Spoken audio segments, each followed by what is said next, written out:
I represent from midnight to high noon.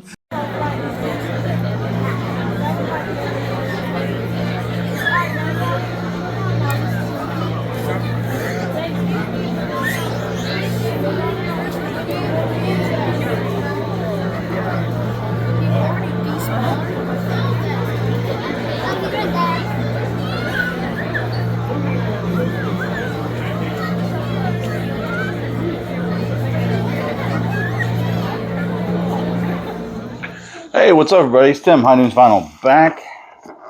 Yeah, I'd say back again, but it feels like every time I say that, I'm gone for forever. So I really wanted to make this video a little earlier, but life happens, right? Pardon, I'm still getting used to it. I just bought a ring light. I guess that makes me an official YouTuber. I don't know what the hell that means. I just know it's getting dark in here sometimes, so thought I'd buy a ring light. Anyway, first off, Friday. Happy Record Store Day Eve. Hopefully you got your lists all checked. You've checked in with your store to see what you're getting. I know I have. So lists are being finalized.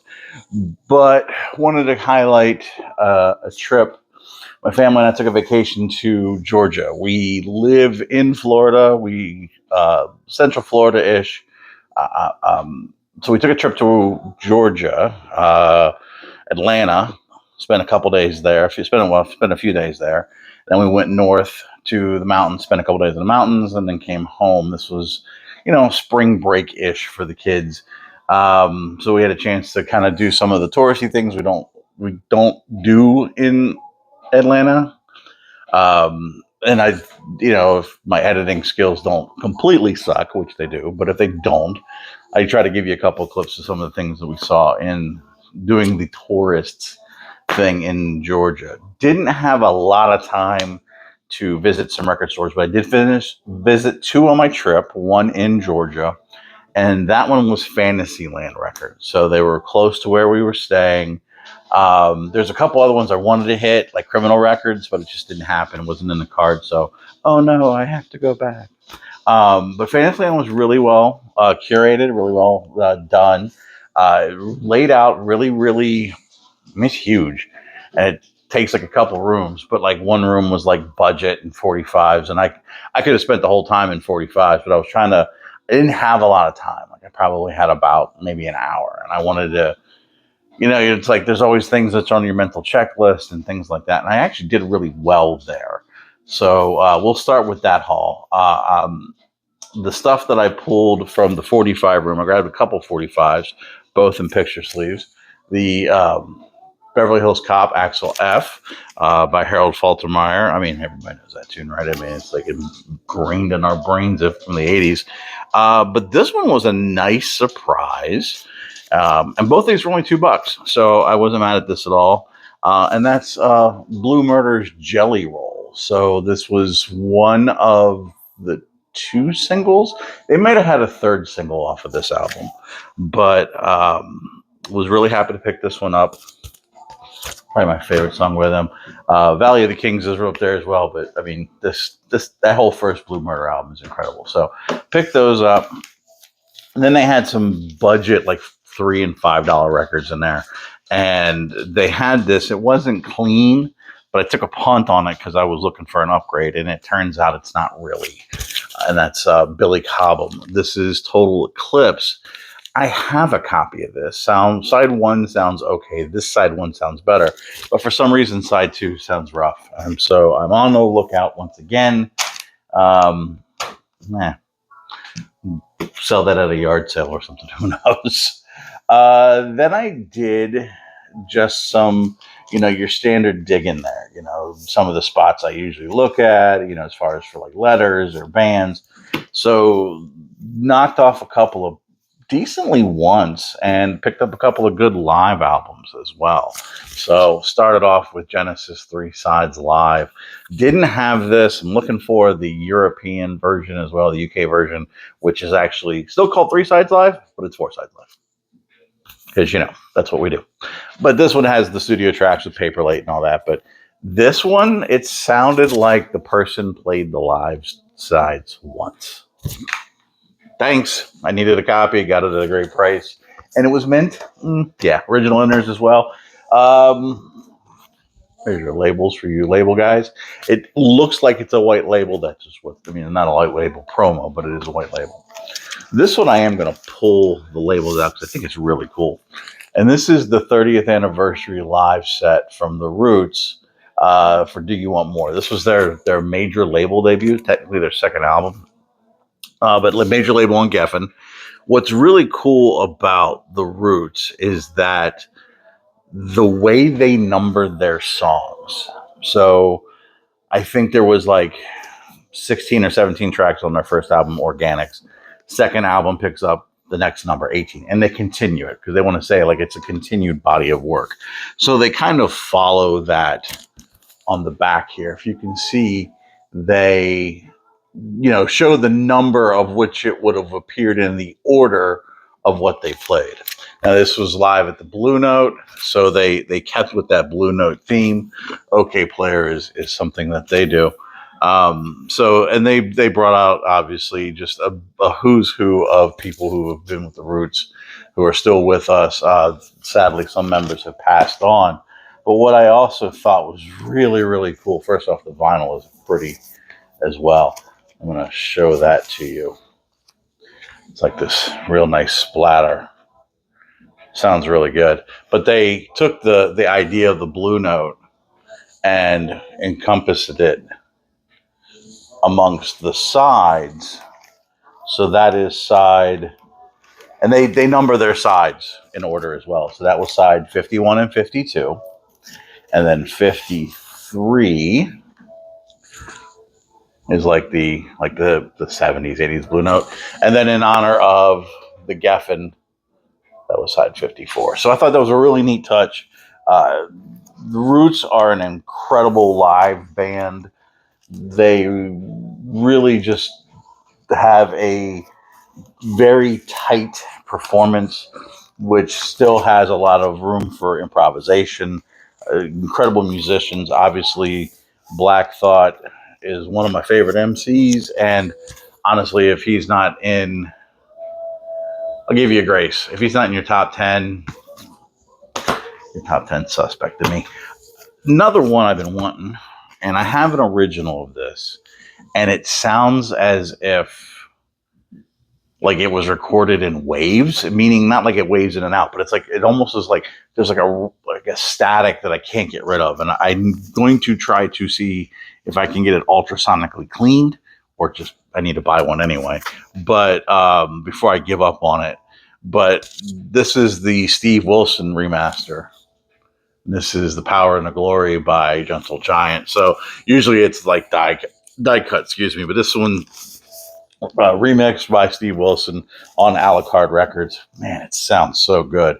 And what was crazy is I haven't listened to this in a while. So it was a great kind of circling back to the music that I hadn't listened to in a while.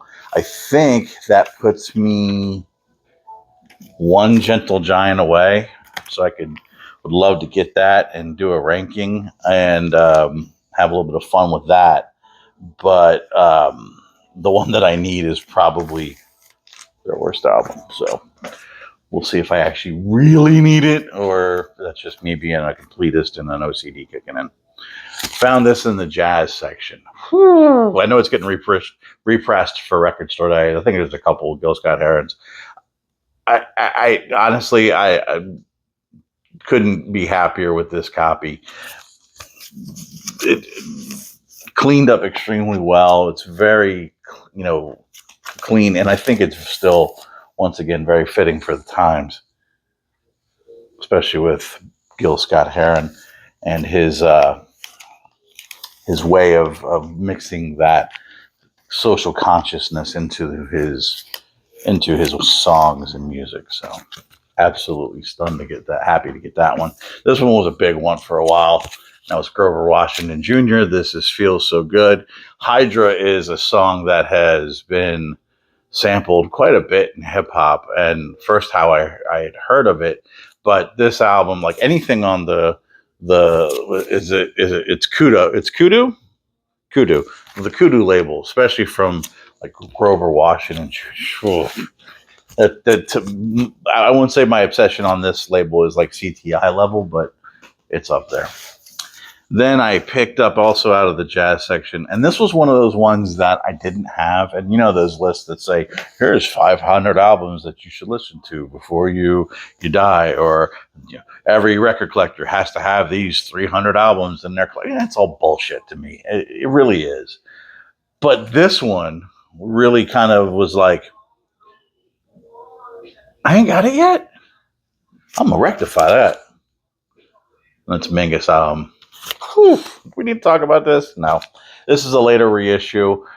Sounds good. I didn't see a blemish on while I was at the store, but again, the lighting's never good in some of these places, so there is a blemish. It's a very serviceable copy for me. I gotta reposition that ring light. It's a very serviceable copy for me, but I would like to upgrade it at some point. The last I pulled, and mine, I had it. This is an upgrade. Excuse me, I don't know what my voice just did. This is an upgrade for me. I had one. It was borderline VG Plus. It was serviceable. The cover on this one's cleaner. But when I saw it, it was at a steal of a price, and it says there's a sticker that says promotional DJ copy. I knew it had to come home with me. And that's 1975's Chris Squire's A Fish Out of Water. Not even close. The best solo album from any of the Yes members. Absolutely love this album. And you're given, there's a ton of great people on it, but, Chris Squire, bass and singing, and then you got Bruford on drums. What? Stop. So that was my haul from Fantasyland. Good spot. Would definitely go back there again. Well curated. Had a lot of fun there.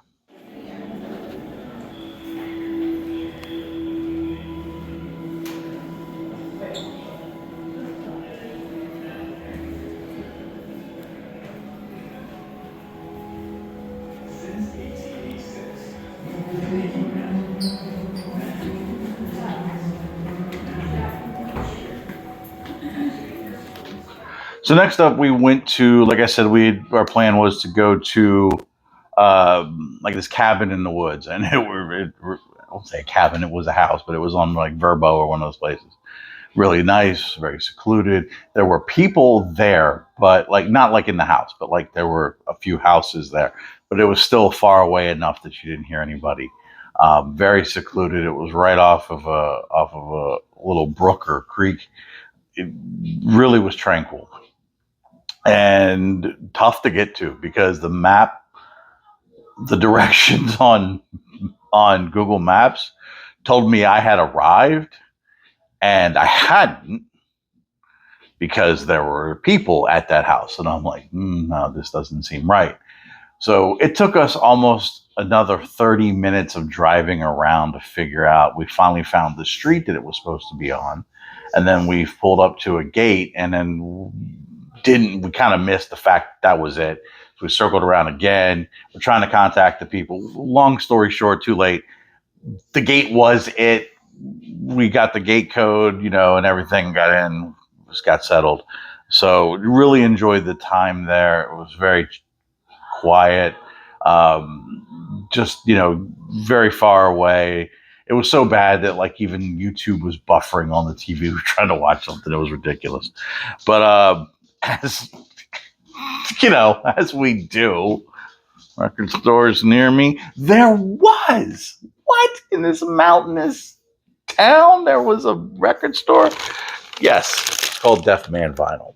So this town, and it's has escaped me, but there's in the town that this was in, there's like this train that you can take, and it goes through some of the mountains of northern Georgia, and it takes you to like this small little village, and you can spend a couple of hours there, and it brings you back, and then you can ride in the cabin, or if you're a daredevil, they have these seats that are kind of like on the train, literally, that you can, you get seatbelted in, obviously, but you're literally out in the open, Looked into doing it. It was a little bit more expensive than what I anticipated it would be.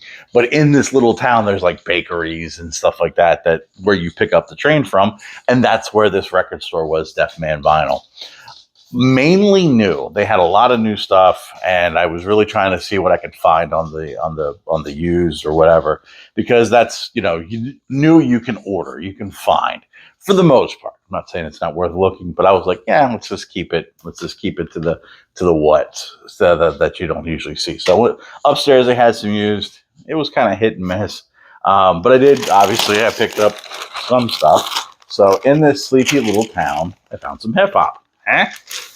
I found a white label promo for the 12-inch single by Heavy D and the Boys, Now That We Found Love. So I am a huge Heavy D fan.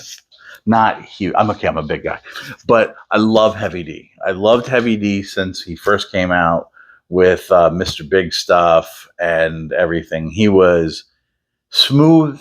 He could dance. He really had an incredible style about him.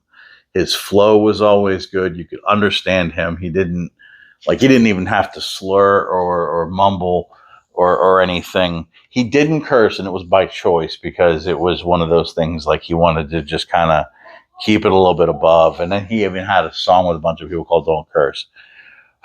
To me, he is probably the most underappreciated MC from that era. He put out 4 or 5 just incredible albums at the time.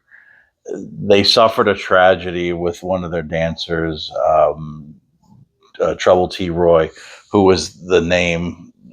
T. Roy was the inspiration for They Reminisce Over You by Pete Rock and CL Smooth. He's actually Pete Rock's cousin. I mean, so there's a huge, even Uptown Records itself has a whole thing about itself. Heavy D to me was criminally underappreciated. And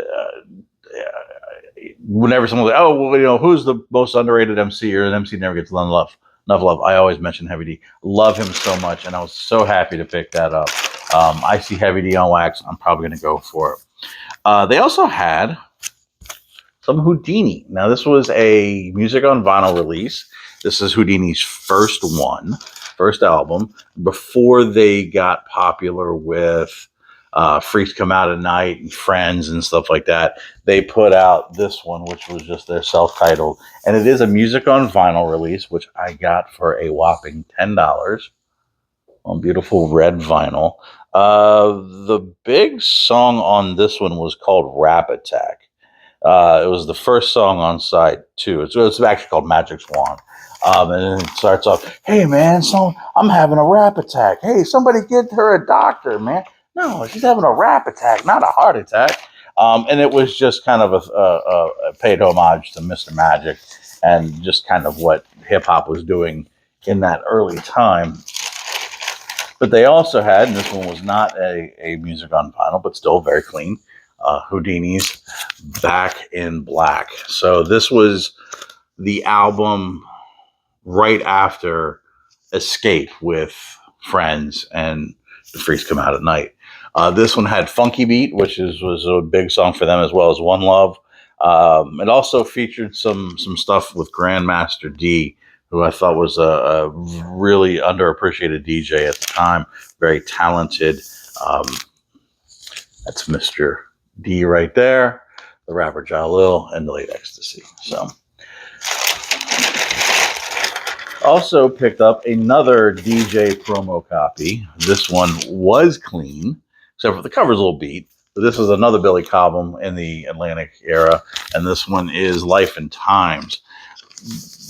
This one I wasn't as familiar with as, say, the other one, Total Eclipse and Spectrum, I think it is. So I'd heard some of it, but when I saw it there and it was 10, maybe less, I jumped on it. Not literally, because I would have broke it, but great shape. Like I said, the cover is a little worse for wear. I probably rated a VG, but whew. And then the one that shocked me, and what's funny is that I looked at the vinyl, but I didn't look inside. ride, so to speak, and that was Armed Forces from Elvis Costello and the attractions, which should be there, but it's not on the label. You pull out the label; it's the standard Columbia, and it just says Elvis Costello, and it's like, yeah, the attractions were there too. But what's funny is that I was sitting there at the cabin or whatever, and I'm like, man, I wish I had a turntable and play some of these. And I looked inside, and I was like, oh, I forgot to even check, and it was there. It's the 7-inch that came with it, the promotional demonstration copy. It has Accidents Will Happen and Allison on one side live, and then Watching the Detectives on the other side. So great haul there. Was glad to pick these up and add them to the collection.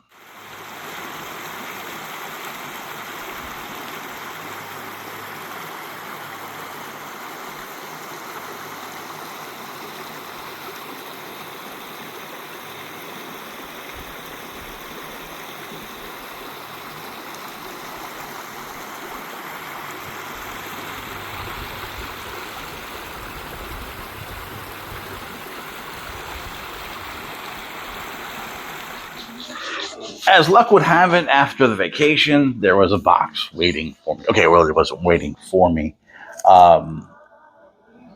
It had arrived like the day before we were leaving, and I was like, I ain't got time for this. So I set it aside. And it was stuff that I had ordered, so sometimes I don't remember. But I was fairly sure I knew what was in it, but I didn't deal with it until I got back. So I'll show it now. And the first one was this really cool comp on Calla Records, 2 LP comp. Here's the label.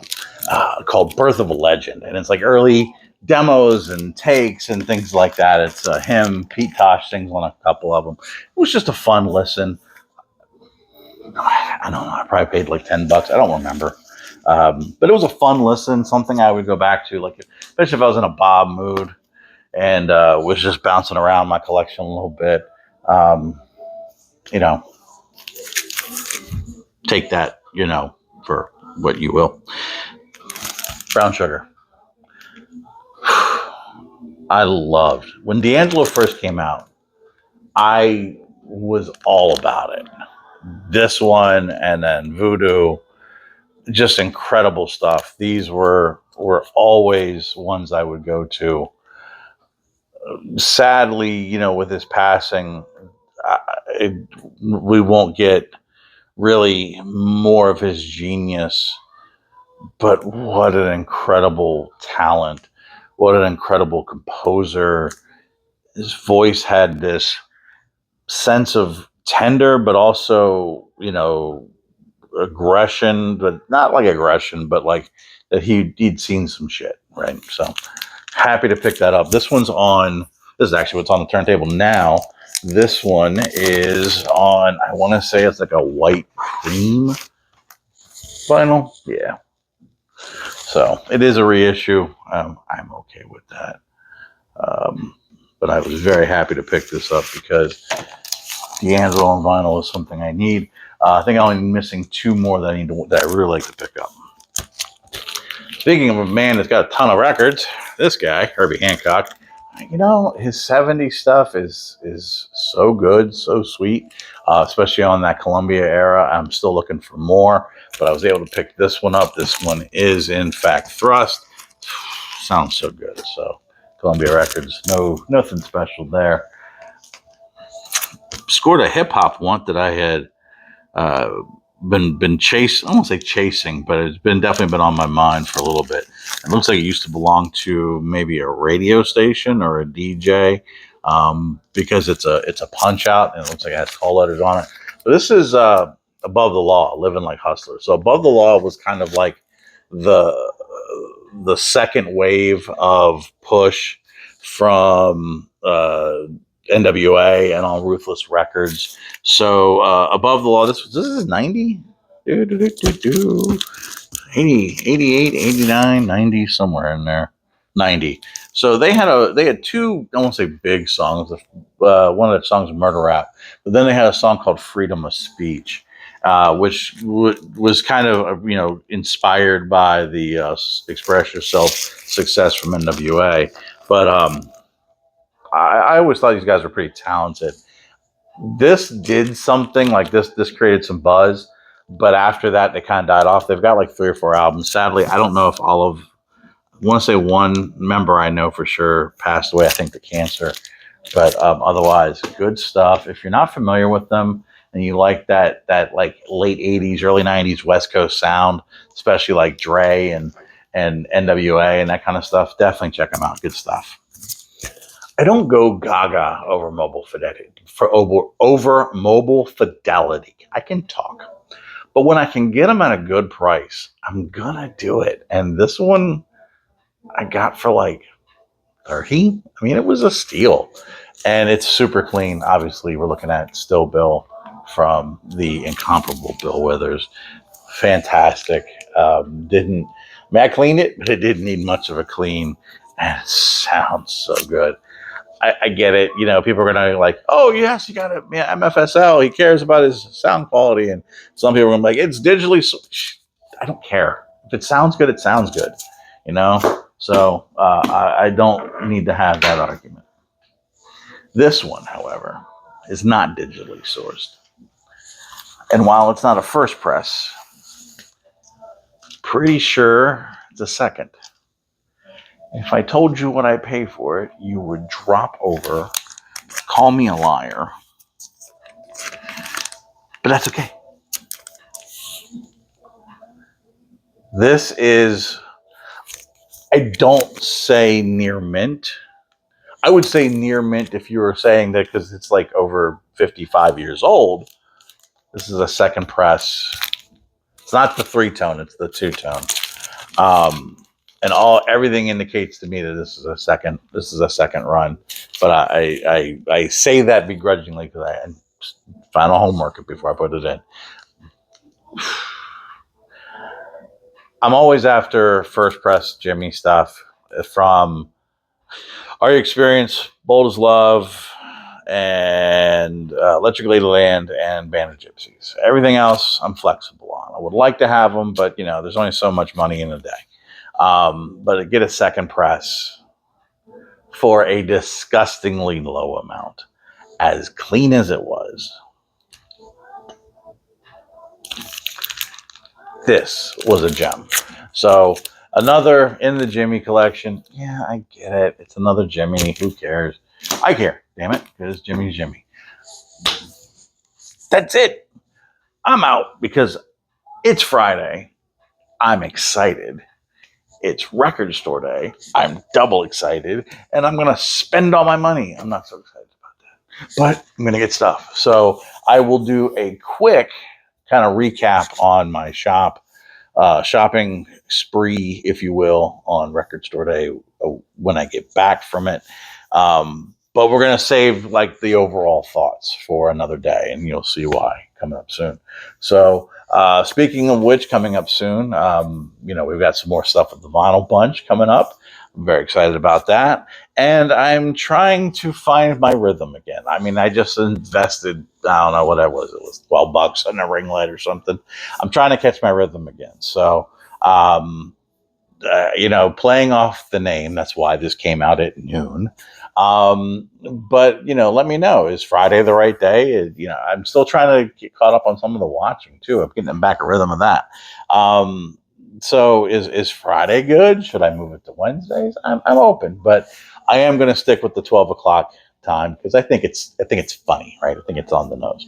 So, but my next video, which may look like I'm going to shoot it right now, is on a topic I've been wanting to cover for a minute. So it's going to show off some things that I've picked up on this topic, but it's definitely something I want to cover and talk about and just, have a little fun with. So thanks for watching. Appreciate you. Hopefully you enjoyed some of the sights and sounds of Georgia, whether it be Atlanta at the Coca-Cola Museum or the aquarium or some of the mountain stuff that I tried to show you.